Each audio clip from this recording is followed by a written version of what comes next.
This is a marathon. This is not a sprint. This is real, and protecting our providers is critical. We've never had to live through something like this, so no one can be in front of a group and give that outcome prediction. But what you can do in the moment and in real time is provide direction. Coming together as a community and everyone sharing their information, that's going to be the key to getting through this. When it comes to cardiovascular care on the organizational level, MedAxiom, an ACC company, understands the challenges your program is facing. Welcome to MedAxiom Heart Talk, the podcast where thought leaders come together for one ultimate goal: to continually transform and optimize cardiovascular care for all. MedAxiom Heart Talk starts now. Hi, everyone. I'm Cheryl Toth, host of MedAxiom Heart Talk. COVID-19 is changing everything about how we live, work, and care for cardiovascular patients. Our guests today are three experts who've been providing the MedAxiom community with the latest information about COVID-19.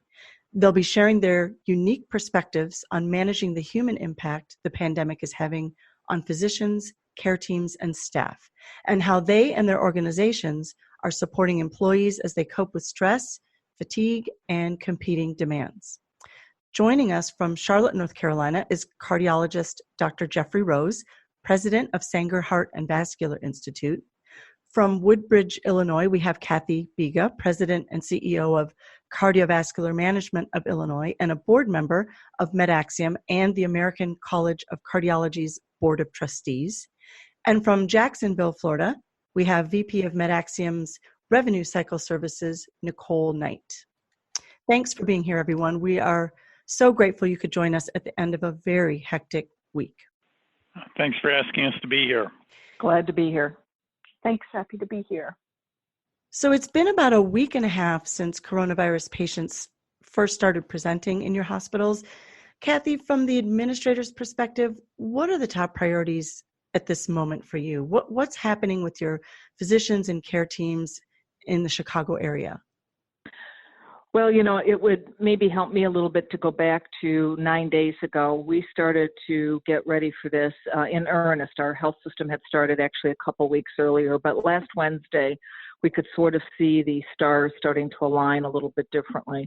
So my very first thing that everybody needs to do is put a communication plan in place, because even though it's going to change by the minute, it is really a critical element to make sure that you have a mechanism that can communicate with everybody.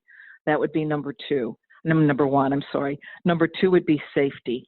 You have to make sure that you have the appropriate PPE in place and solid screening processes for your patients. And then number three is please take care of our providers and our staffs. We surged very quickly, and we're not at the peak yet in Chicago. We have a lot of patients. We're going to a shelter in place at 3 o'clock this afternoon for all of Illinois. So it moves very, very quickly. But I think communication and getting your team together, and I think we'll talk about some of the operational details later, but those are probably the three really biggies. And Dr. Rose, how about in Charlotte? What's going on there from a provider and staff well-being perspective? What are your biggest concerns right now going on there? Well, our focus is really one on preparedness and readiness. We have not experienced what others have experienced on the West Coast and what Cathie and her colleagues are experiencing now with the surge through Chicago. So we're trying to make sure that we've got everything fortified as best we can along the principles that Cathie outlined in the beginning, that our communication is solid, that we've got clear understanding of how to protect ourselves in terms of appropriate use of personal protective equipment, that we've got the right protocols in place in terms of limiting visitors, how we're screening anybody who comes seeking our care, and really making sure that we've got our algorithms for outside of the hospital for community wellness really accessible and followed. So it's really, I'm afraid to say, but it's the calm before the impending storm. Mm-hmm. Well, and what's great about these communications, I mean, Cathie, you put it right out there and said you have to have a communication plan in place in your organizations, but also over the course of this week with the webinars that you all have done and the listserv questions that we're getting from MedAxiom members, all of this is in an effort to communicate so that you share information across regions, organizations, and I think that's been very helpful as things are moving so rapidly. And Nicole, on the revenue cycle side with those staff and team members, what are you hearing from MedAxiom members? What are coders and billing staff feeling? How are they handling this? What's their role going to be? I think right now, what we've seen with the rapid increase in information hourly is that most staff are reaching out and trying to get all the answers that they need to support their frontline providers and healthcare staff. One thing is, I think from a coding perspective and billing staff, a lot of those teams were already virtual. So I think for them, that impact has been minimal. I just think for them, it's finding those right answers and wanting that black and white that is just not out there right now, and that we're all sifting through and trying to provide details on. Yeah, and I can imagine that a lot of those employees in the billing office and the staff, as well as others, are concerned about things like, they're looking for answers, being concerned about the personal financial impact of the pandemic. How are all of you handling that, communicating out to your staff that things are going to be okay, or, that they don't have to worry so much about their own personal livelihoods? Well, I think that's part of one of the big challenges is that I don't know that we can really reassure them to that point. I think that's where those of us as leaders get frustrated as we try to design the messages that we deliver. We have huddles. Right now we have so many huddles during the day, it's hard to keep them all straight, but I huddle with my physicians, all 84 of them, every evening, so they sort of know what has happened during the day. We huddle with our management team every morning to make sure we've got clinics somewhat in control, as we have been winding down our clinics in a very expeditious manner, to the point that starting Monday, will be basically an urgent care clinic only. The staff is difficult because trying to communicate to the staff as I push the information to our directors and such to take it to the managers and down to that staff level. And I think Jeff will probably identify with this as we get to this point, at least where we're at right now. This is a marathon. This is not a sprint. This is not going to be over anytime soon. And those very real issues about if we send people home and they don't get paid, how is that going to work as we sort of watch the country around us, sort of slowly shut down, and all the things that we depend on in normal life aren't there anymore. So as our staff and our physicians are worrying about personal safety, I think they're also very much concerned about personal finances and such. Jeff, are you seeing that in Charlotte too? Well, there's an undercurrent of that, once again, in this sort of calm before the storm period. I think that everybody is very concerned about, well, what does this mean for me? First and foremost comes back to one's, personal safety and the safety of their families. But then there's the very real issue about, the economic consequences that, quite frankly, everybody in the United States is going to suffer. I'm part of a large integrated healthcare system, as many of the listeners on this broadcast will be, and that provides perhaps a different margin in terms of income protection and those kinds of things, at least in the short run. I certainly would understand for the the smaller practices that are in a very different financial situation. That's just a whole other level of anxiety. But I think that there's too much that we don't know.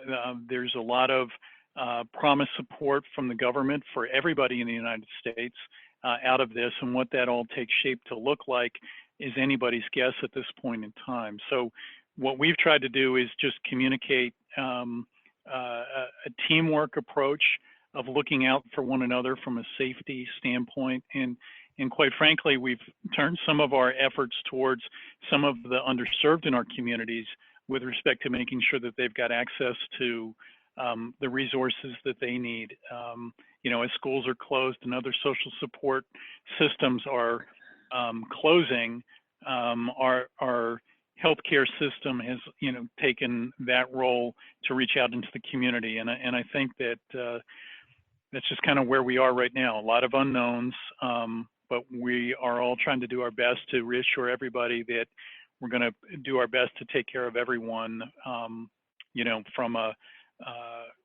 workflow standpoint and from a financial standpoint to the best of our abilities.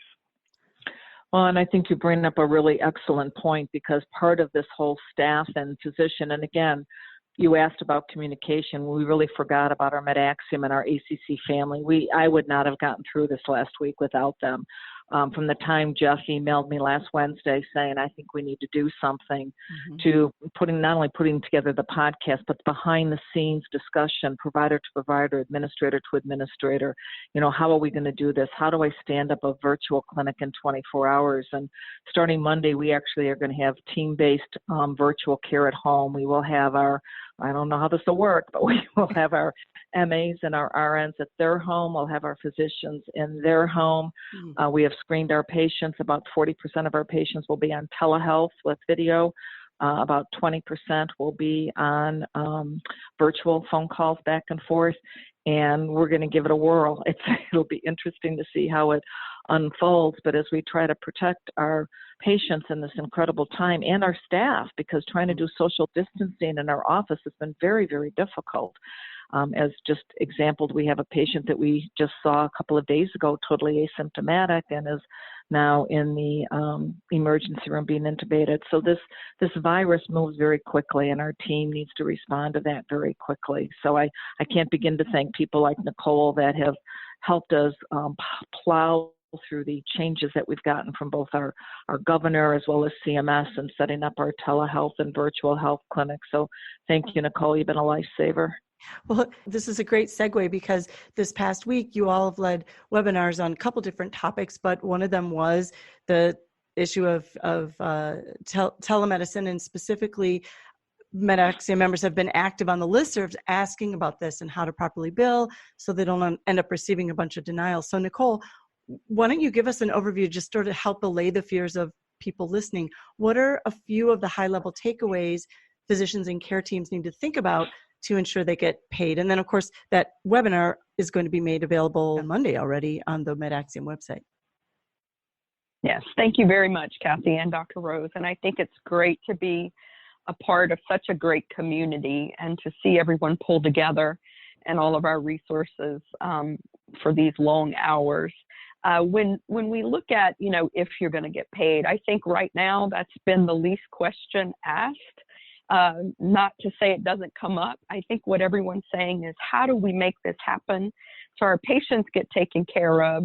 And in the end, are we going to be paid for these long hours and services? And what do we need to do immediately to ensure that we are getting this developed and in place? And I think the biggest thing is, and we've been talking a lot about it on our webcast that we're having, is, should you hold your claims? Should you listen to all of your commercial payers and look at all that data? And there's a lot of information coming in, and it's hard to digest.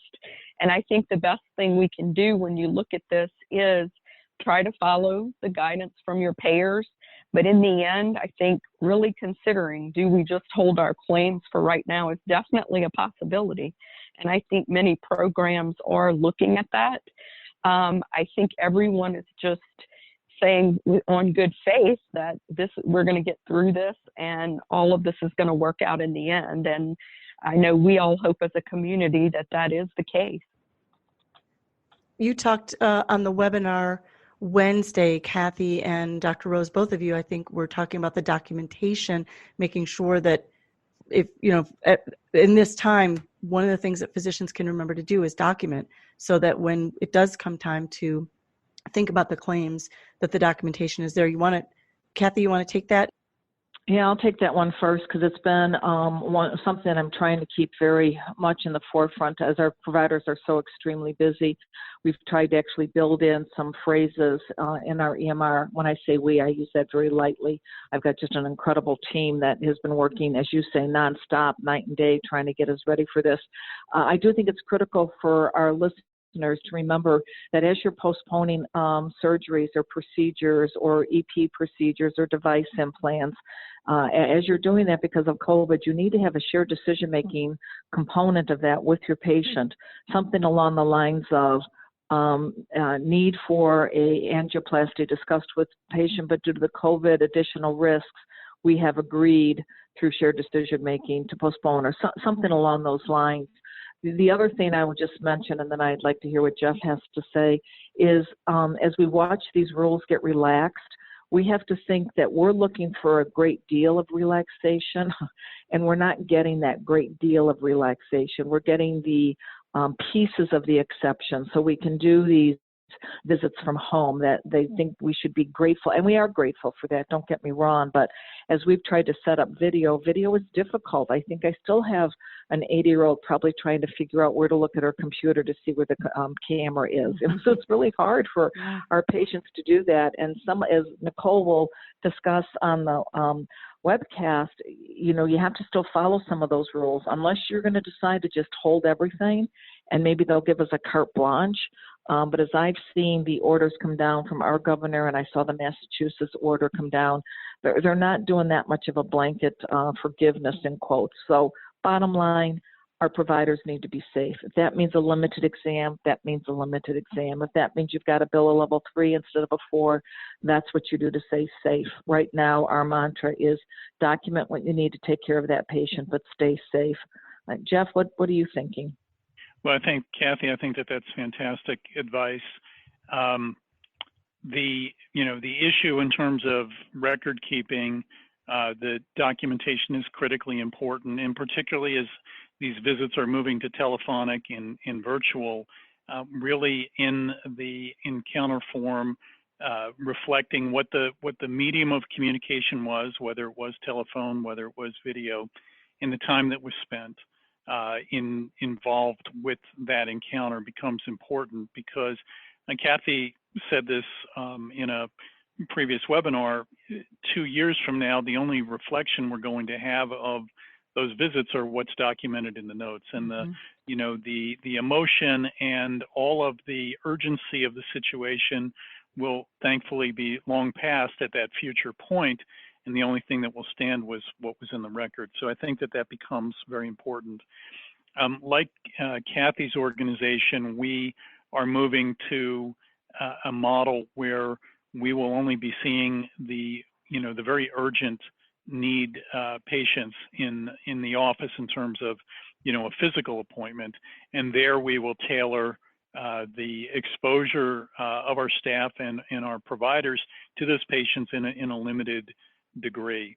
So, invariably at the end of the day, we're taking care of patients, and there will be, a proximity and a closeness in terms of, performing EKGs and listening to lungs and so forth. But, we need everybody to be prudent and safe. Also, too, just to kind of extend that a little bit, while we have screening mechanisms in place, and anybody that we're going to see in person, we're screening them the night before, we're also making sure that we've got screening mechanisms the day of, because we really do want to emphasize the need to protect our staff and protect our providers. Good. And Nicole, do you have anything to add on the documentation front to what's been said here, what you're advising, and maybe what you mentioned on the webinar to folks? Yeah, what I would say is just to echo those comments. The more it's so important to document what's happening now, because in a few months, even a week, we won't even remember that at that time. So really capturing that verbal consent for that treatment and that telehealth visit, I think, is important. Capturing how it occurred and all those things, and what we're sharing on our webcast or great scenarios that programs are doing in their EMRs quickly to make this happen. And I think it's just imperative to ensure that is documented. Well, like I said, we saw a lot of activity on the MedAxiom listservs this past week. And another hot topic besides the telemedicine topic was that members were asking about is what are some of the specific things that you're doing to preserve wellness of the clinical workforce in your organizations? Cathie, you kind of started off by saying a few things, but let's drill in. What do you in particular, because you're really in the heart of things now, what are you doing to preserve the wellness in your organization? It was the topic of our huddle this morning, and that was self-care. It was, get out and go for a walk. Just don't walk with anybody around the block. Make sure you sort of take care of yourself as much as you can. Again, we are trying to emphasize that this is a marathon. We're probably not taking that advice very well ourselves, so let's be a little bit practical. So we're going on an A and B team this weekend. So we will have our physicians doing telehealth from home as well as sheltering in place, while our other half will be covering the urgent component of the clinic. Interesting, Coumadin has been one of our more difficult things to make sure that we keep the patients well cared for call and those types of things.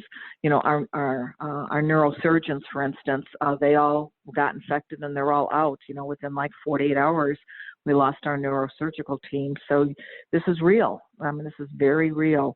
And protecting our providers is critical. So before we see our cardiologist, and I'm sure we'll see some that will test positive, but that's what we're trying to do for ours. Now we're looking for somebody to cook meals and send them to us. So maybe that would be helpful. Just kidding. And Dr. Rose, you're still in the preparedness stage mostly. So how are you? Are you already starting to talk about this kind of thing? Are you talking about sleep and hydration and speaking up if you feel you're sick? What specific things are you discussing with your providers?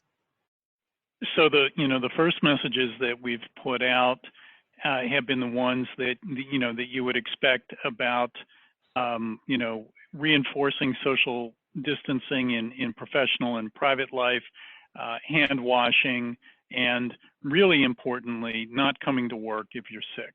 Because like so many in healthcare, we've got really dedicated folks, and we're not really well known in healthcare for necessarily taking care of ourselves as well as we ought to sometimes. And we're really, emphasizing that, look, it's okay, and in fact, it's important that if you're not feeling well, that you stay home. So those messages have been the ones in the early phases that we've really tried to instill and to drive in. We're, talking as well about the general aspects of wellness and resilience and self-care. I think that those messages will be amplified more as we really get into the midst of things. But like Cathie's team as well, we have divided everything into A teams and B teams so that we're assured that we'll be able to have healthy providers on the front lines for emergency care like STEMIs and such. And the complement of that team is doing virtual visits and other types of important activities. So I think that piece of that, having an A team and a B team and their ability to flip and to switch as needed is critically important so that we can continue to serve our patients. And that type of endeavor just in and of itself begins to create another aspect of team and, focused performance, because it really does signal that things are different. It's not business as usual. And, as ironic that might sound, just given what we're going through, we as human beings, we tend not to really believe things until we're in the midst of experiencing them. So making these kinds of changes now and really deploying them helps make it, more real, and that becomes important so we're better prepared to deal with it as it, unfolds. So those are great points, Dr. Rose. We're going to take a quick break. That's a lot of information to digest, and we'll take a quick break, and we'll be right back to continue this conversation. The COVID-19 situation is changing at a rapid pace. To respond quickly to member needs, MedAxiom has launched a COVID-19 webinar series and an online resource page focused on organizational information and support. MedAxiom's COVID-19 webinar series recordings are available on this resource page at medaxiom.com/COVID-19. You'll find the latest webinars on practical approaches for an unprecedented pandemic and setting up telehealth in your office. And coming up on March 26th, we'll have operationalizing telehealth visits and virtual services. And on March 31st, COVID-19 and the CV service line, legal questions you never thought to ask. In addition to these webinars, you'll find links to federal and other agency guidance. All of this on our COVID-19 resource page at medaxiom.com/COVID-19. We're back and we're talking with Dr. Geoffrey Rose, Cathie Biga, and Nicole Knight about how to maintain wellness and, as much as possible, a sense of calm among physicians and staff during the COVID-19 crisis. So we know, and we heard a lot about this on the Wednesday webinar, that there's a shortage of personal protection equipment, PPEs. How is that playing into the anxiety in your organizations, or the potential anxiety? Is it a case by case if a physician wants to use a mask with every patient? I mean, how are you handling these conversations with staff about PPEs? Let me start first. I was going to have Jeff start with the preparedness, because if you haven't had this in your community yet, please get ready. We thought we were ready. We obviously listened to the Chinese experience as well as the Italian experience. We knew PPE was going to be an issue. It must start with your COVID playbook, as we said, communication. What is going to be your PPE conservation and your PPE utilization? So are you doing N95 masks for, in quotes, just your PUIs, which are your persons under investigation, and your positives, or exactly how are you utilizing your N95s? And then what are you doing with normal face masks? You know, what is the appropriateness? So that's what you try to do. Let me tell you about the reality. The reality is we cannot find masks. We actually had some masks and hand sanitizers in our waiting rooms. They were being stolen. Mm-hmm. I couldn't even replace them. So we put them under lock and key on Wednesday, just trying to conserve them. We have providers and our staff that want to wear a mask constantly. And yet we know in our heads, we know that this is droplet precaution. We know how it spread, but yet because we've not been able to test very much, and we really don't know who's carriers, the, I guess, fear level, there really is no other word for it, but fear level. And our frontline providers, we have just got to protect them. And we are having a heck of a time. We don't even have enough N95s for rounding this weekend. So PPE conservation is absolutely critical. You can send me some to Chicago if you've got some laying around. Greg, Greg, I've been talking to Greg all day. Jeff, how about you guys? Well, I think it's, the same sentiment there. What we are, and again, we haven't experienced the surge yet that we expect. We are trying to be very forceful in terms of our communication around how, what the rules of engagement are going to be with respect to PPE. As we started this conversation earlier, chains of command become very important. Again, I'm in a large healthcare system. We have an incident chain of command, and we have rules that we're applying throughout the healthcare organization based on the best evidence that we have available to us about how to utilize best practice and best use of PPE. We believe that if we're doing that, we're being the best stewards of these resources early on, and then managing those as we go. Of course, we don't know how long we're going to be into it. We don't know what we don't know in terms of the coming weeks. But in the meantime, all we can do is be thoughtful and consistent in our application. We have put our N95 masks under lock and key so that those can be distributed, whereas some of our other things like gloves and gowns and those kinds of things are accessible as they have been in the past. But we really see the N95 as being, particularly vulnerable. So we've had to have mechanisms to make sure that, we don't have, those things wander away, because let's face it, people are scared, people are afraid, and, we've never had to live through something like this. So it's understandable, but that's also the role for leadership and for, establishing clear lines of expected performance. That's really where we need that type of discipline within our organization, and and as well in our communities. Well, Nicole, what are you hearing from the members at large? Any specific things on the list are being asked, or anything you're hearing in the field on this issue? Some of, all of basically the same things Cathie and Dr. Rose pointed out. I will say we've seen a big initiative in a lot of communities. Folks have been sharing that they're reaching out to other places like dental offices and painters and things that may have this equipment. And I know here in Florida, we've seen a big influx of dentists donating their supplies, and it's, been a community effort. So I think that's what it's going to take, and just watching this unfold and not knowing how long it's going to be are the biggest components that everyone is focusing on and worried about at this time. Well, and Dr. Rose, you mentioned that leadership has to have a clear communication and, to quell some of these fears that are happening. What is your leadership doing? How are they doing that? Is it through an email, or just, wandering around isn't the best thing right now? We're trying to stay away from each other. What's a practical way to implement that kind of leadership message in a time like this?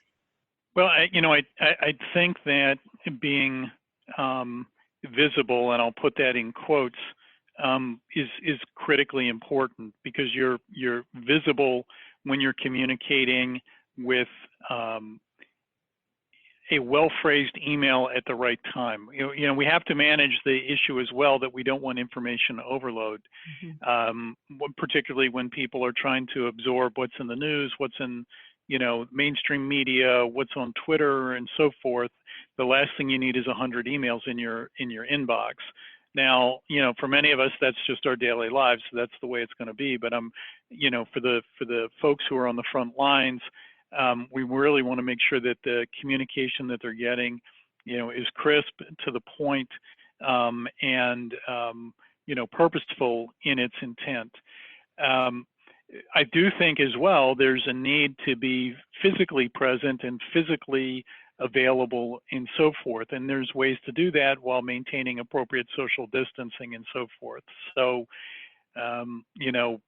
my being in our ICUs and just checking on folks and making sure they have what they need, and just that presence, I think can be helpful during times like this.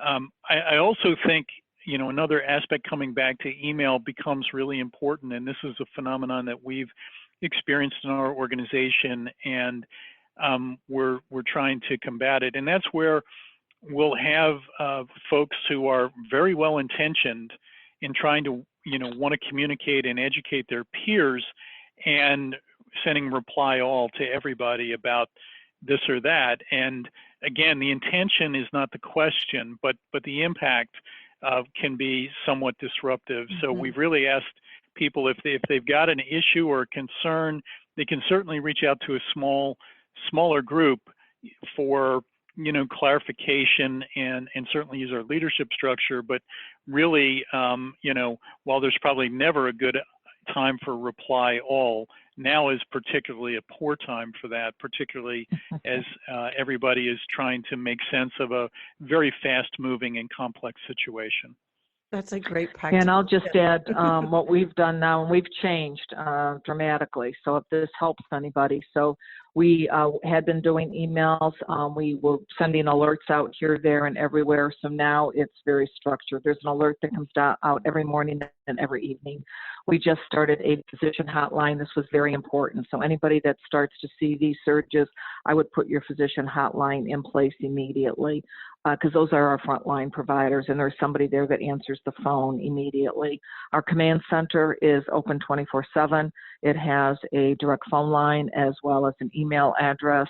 that actually has worked very well. For instance, our physician internet wasn't carrying the load as we went to telehealth visits. So, you send it to the command center and they get it fixed for you relatively quickly. So I think making sure that communication stays, and even if the answers are tough, even if the answers are, what do we do? We don't have any N95s, or what do we do with staff that we're sending home? Are we paying them, or we aren't paying them? Are they on furlough? Is there income guarantees to it? I mean, even though they're hard answers, having some answers, I think, gives a little bit of a sense of calm that somebody is in charge and somebody is running it. Now, I will say the last piece for communication that is really, really important that we started maybe just a little bit late was a what if. It's a call that I'm actually missing at the moment, and that's planning for next week. What do we do for our ventilators? And we need to add 4 or 5 people to a ventilator. What do we do for COVID masks? How can we sterilize COVID masks somehow to reuse them? Some things that you never would have thought about before. So I would also encourage that type of a work group to be formed relatively quickly.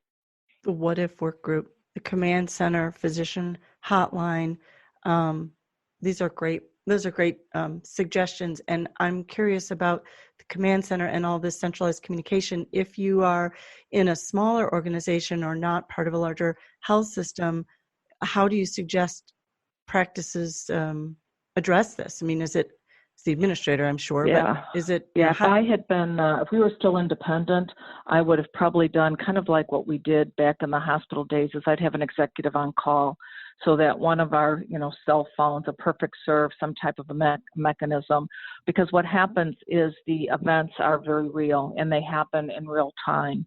And people need things because they're all very nervous.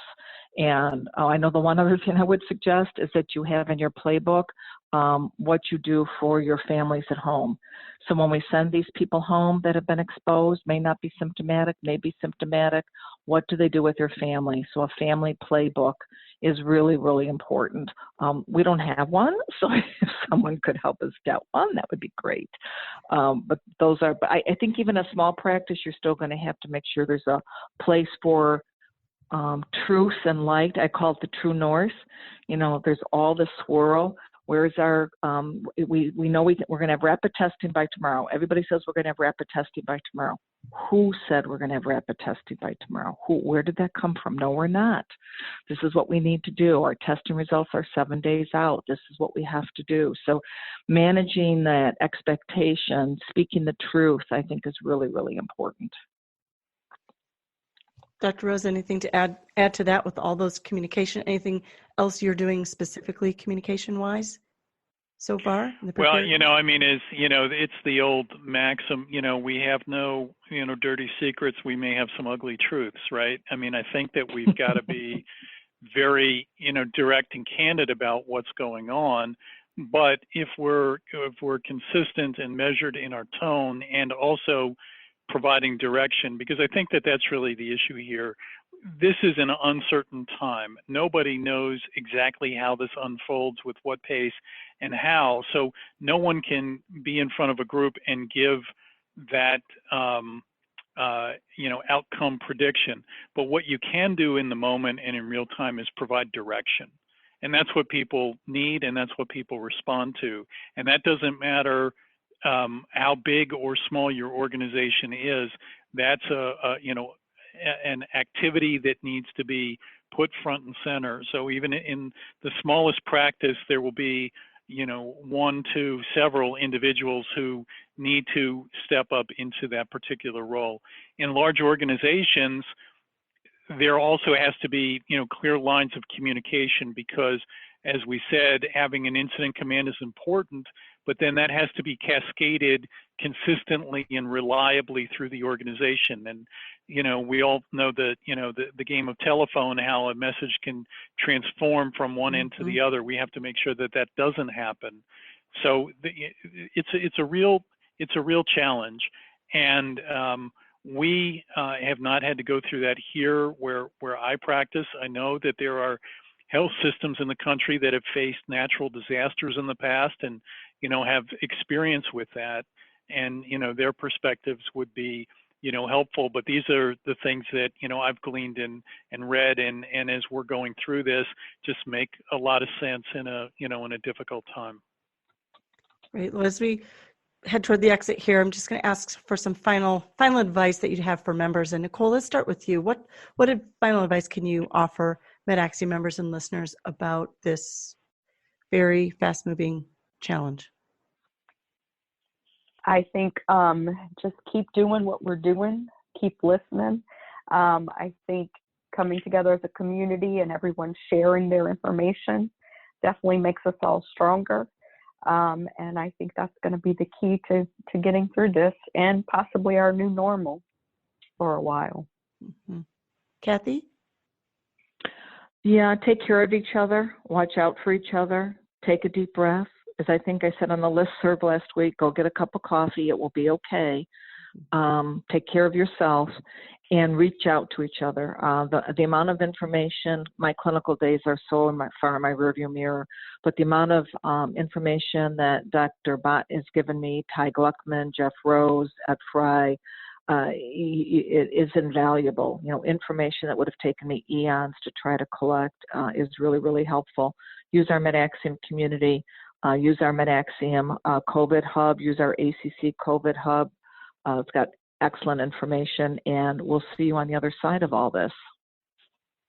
Thanks. And Dr. Rose, how about you? Final advice. Well, two things. Obviously, certainly agree with what's been said. In terms of getting through this, I would say, for me, these days are flying by because we're right in the midst of it. I think just remember, your family members who may be at home where the days are passing very, very slowly, where paradoxically they're passing very, very fast for me. So just being sensitive to others outside in your family's lives, that they're experiencing this a different way, and just call that to everyone's attention to be mindful of that. That's important. The second thing is keep inventory of the things that are actually better for patients that, unfortunately are coming through this type of, very urgent and difficult situation. But we're moving ahead on things like telehealth, where we, quite frankly, should have been as a, U.S. healthcare system. And I think when we come out of this on the other side, the lessons learned, we need to make sure that we're continuing to embed the best practices that we've had to put in on an emergency basis now, that we're using them in a sustainable way to provide better care in the future. Dr. Rose and Cathie and Nicole, thank you so much for your time. I know you all need to get back to work, so we're going to let you get to that. And thank you very much for being on MedAxiom Heart Talk. Thank you for having us. Thank you. Bye-bye. Thank you. That's it for this episode of MedAxiom Heart Talk. If you haven't already, please subscribe to the podcast on Apple, Google, or wherever you get your podcasts. And if you are a regular listener, consider reviewing us on your podcast app. If you prefer to give us feedback directly or make a suggestion about future guests or topics, send an email to hearttalk@medaxiom.com.